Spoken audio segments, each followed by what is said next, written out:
Hi, I'm Devin, and today we're talking about Eco Park, a recycling center in Hong Kong, China. In 2003, Hong Kong recycled 48% of municipal solid waste, while 99% of recyclable material was shipped to mainland China for further processing. Less than 1% was locally treated and remanufactured into products. The Hong Kong government noticed this and, in response, crafted a waste management strategy aimed at waste recovery and recycling and remanufacturing in place. Thus, Eco Park came about as an eco-industrial waste management park that the local government looked to use as a starting force for increased local recycling.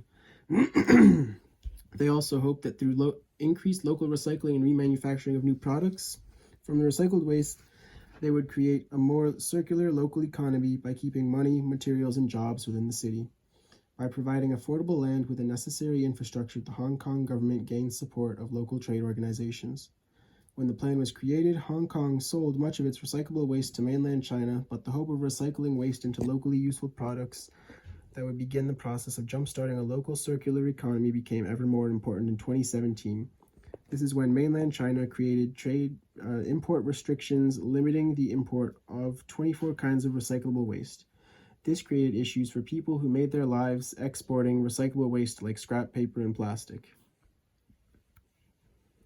The framework that Eco Park functions upon relies heavily on the 3 R's. Their intent is to reduce the amount of solid waste generated, recycle materials into new products that can enter the local economy again, and reduce the amount of solid waste they need to export to mainland China. The park is broken up into lots which are used for recycling of specific materials like cooking oils or electronic waste into raw materials for local industry. The necessity of this park is highlighted by those individuals whose income fell after mainland China limited waste imports. Since this park's aim is to limit exported recyclables and increase the circular flow of money, resources, and products, buying from these individuals selling scrap paper, for example, would allow for those collecting and selling recyclables to do so. As for the park itself, green infrastructure was used throughout to maintain the sustainability of the buildings. Examples of this include green roofs, reclaimed asphalt pavement, solar power, naturally lit rooms, and permeable pavers. These function to limit the carbon footprint of the buildings themselves and not the actual recycling practices.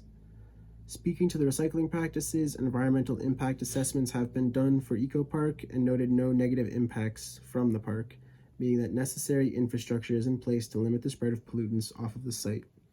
Eco Park also includes its own education center that seeks to educate people about waste reduction and management strategies.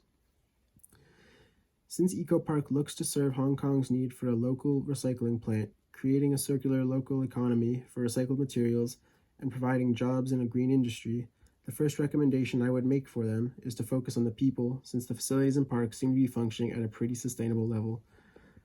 This recommendation could include a program aimed at receiving recyclable waste from individuals who used to export to the mainland, as well as surveys tasked with determining things like what kind of recyclable waste is being overlooked or not fully capitalized upon, are there any present issues with the operation of the park that could be targeted for change, and what kind of raw materials could see increased creation to better serve local individuals, businesses, and industries. My second recommendation is about the envisioned local circular economy in the region. As Hong Kong is separated from mainland China and functions with autonomy, control over Eco Park is relatively complete. This allows them to use intimate knowledge of local necessities to adapt resource importance and possibly focus on one material over another because it is either in short supply or great demand. This could minimize products being imported to Hong Kong by addressing local needs. Doing so would keep money and materials in Hong Kong while allowing Eco Park to employ green employees who, yet again, would contribute to the circular economy by buying more local products made with local products with local money.